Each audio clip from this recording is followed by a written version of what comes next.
আসসালামু আলাইকুম international news বাংলায় আপনাদের স্বাগতম। শুরুতে থাকছে শিরোনাম।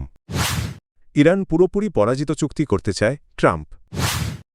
গোয়েন্দা তথ্য দিয়ে ইরানকে রাশিয়ার সহায়তার ব্যাপারে যা বললেন ট্রাম্প। ইরানের হামলায় ৫ মার্কিন যুদ্ধবিমান বিধ্বস্ত। মোজতবা খামেনির মাথার দাম $1 কোটি ঘোষণা করল যুক্তরাষ্ট্র। ইরানকে ভেঙে দিতে চায় যুক্তরাষ্ট্র ইসরায়েল। যুক্তরাষ্ট্র ও ইসরায়েলের সঙ্গে চলমান যুদ্ধে ইরান পুরোপুরি পরাজিত হয়েছে এবং তারা এখন চুক্তি করতে চায় বলে দাবি করেছেন মার্কিন প্রেসিডেন্ট ডোনাল্ড ট্রাম্প। তবে তিনি এমন কোনো চুক্তি মেনে নেবেন না বলেও জানিয়েছেন। খবর দ্য ডনের। শুক্রবার ১৩ মার্চ নিজের সামাজিক যোগাযোগ মাধ্যম ট্রুথ সোশ্যালে দেওয়া এক পোস্টে ট্রাম্প লেখেন, ভুয়া সংবাদ মাধ্যমগুলো জানাতে চায় না যে ইরানের বিরুদ্ধে যুক্তরাষ্ট্রের সামরিক বাহিনী কতটা সফল হয়েছে। ইরান পুরোপুরি পরাজিত এবং এখন একটি চুক্তি চায়, কিন্তু সেই চুক্তি আমি করব না। তবে পোস্টে ট্রাম্প তার উল্লেখ করা সম্ভাব্য চুক্তির বিষয়ে বিস্তারিত কিছু জানাননি।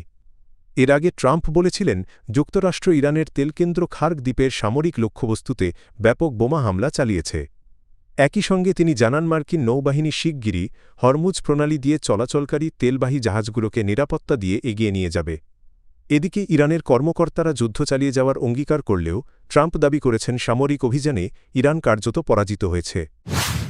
মার্কিন প্রেসিডেন্ট ডোনাল্ড ট্রাম্প দাবি করেছেন, চলমান সংঘাতে রাশিয়ার প্রেসিডেন্ট ভ্লাদিমির পুতিন সম্ভবত ইরানকে কিছুটা সহায়তা করছেন।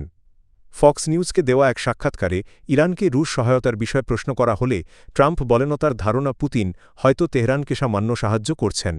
একই সঙ্গে তিনি রাশিয়ার এই অবস্থানের পেছনে একটি যুক্তিও তুলে ধরেন। ট্রাম্পের মতে পুতিন হয়তো মনে করেন, যুক্তরাষ্ট্র ইউক্রেনকে যেভাবে সহায়তা করছে রাশিয়ার ইরানকে সহায়তা করাও অনেকটা তারই পাল্টা পদক্ষেপ। তিনি আরও ইঙ্গিত দেন, শুধু রাশিয়া নয়, চীনের মতো বিশ্বশক্তিগুলোও একই ধরনের ভূরাজনৈতিক সমীকরণ মাথায় রেখে কাজ করে। তাদের ধারণা হতে পারে, যুক্তরাষ্ট্র যখন বিভিন্ন পক্ষকে সহায়তা দিচ্ছে তখন তারাও তাদের মিত্রদের একইভাবে সমর্থন দিতে পারে। এদিকে মার্কিন সংবাদ মাধ্যম ওয়াশিংটন পোস্ট এক প্রতিবেদনে দাবি করেছে, রাশিয়া মধ্যপ্রাচ্যে মার্কিন সামরিক বাহিনীর অবস্থান সম্পর্কিত গোয়েন্দা তথ্য ইরানকে সরবরাহ করছে। যুদ্ধ শুরুর পর থেকে ইরানের হামলায় সৌদি আরবে অবস্থানরত যুক্তরাষ্ট্রের ৫টি যুদ্ধবিমান ক্ষতিগ্রস্ত হয়েছে। মার্কিন প্রতিরক্ষা মন্ত্রণালয়ের ২ কর্মকর্তার বরাতে এ তথ্য জানিয়েছে ওয়াল স্ট্রিট জার্নাল। কর্মকর্তারা জানিয়েছেন, ক্ষতিগ্রস্ত ৫টি উড়োজাহাজই সৌদি আরবের প্রিন্স সুলতান এয়ার বেইসে অবস্থানরত মার্কিন বাহিনীর এবং এগুলো রিফুয়েলিং বিমান। তাদের মতে ইরানি ক্ষেপণাস্ত্রের আঘাতে গত কয়েক দিনে বিমানগুলো ক্ষতিগ্রস্ত হয়েছে, তবে সেগুলো পুরোপুরি ধ্বংস হয়নি এবং মেরামতের মাধ্যমে পুনরায় ব্যবহার করা সম্ভব। এ ঘটনায় কোনো হতাহতের খবর পাওয়া যায়নি বলেও জানিয়েছেন সংশ্লিষ্ট কর্মকর্তারা। ইরানের নতুন সর্বোচ্চ নেতা আয়াতুল্লাহ মোজতবা খামেনিসহ দেশটির কয়েকজন শীর্ষ কর্মকর্তা সম্পর্কে তথ্যের জন্য পুরস্কার ঘোষণা করেছে যুক্তরাষ্ট্র। মার্কিন পররাষ্ট্র মন্ত্রণালয়ের রিওয়ার্ডস ফর জাস্টিস কর্মসূচির আওতায় Islamic Revolutionary Guard Corps IRGC সংশ্লিষ্ট ঊর্ধ্বতন ব্যক্তিদের বিষয়ে তথ্য দিলে সর্বোচ্চ $10 মিলিয়ন $1 কোটি পর্যন্ত পুরস্কার দেওয়া হবে বলে জানানো হয়েছে।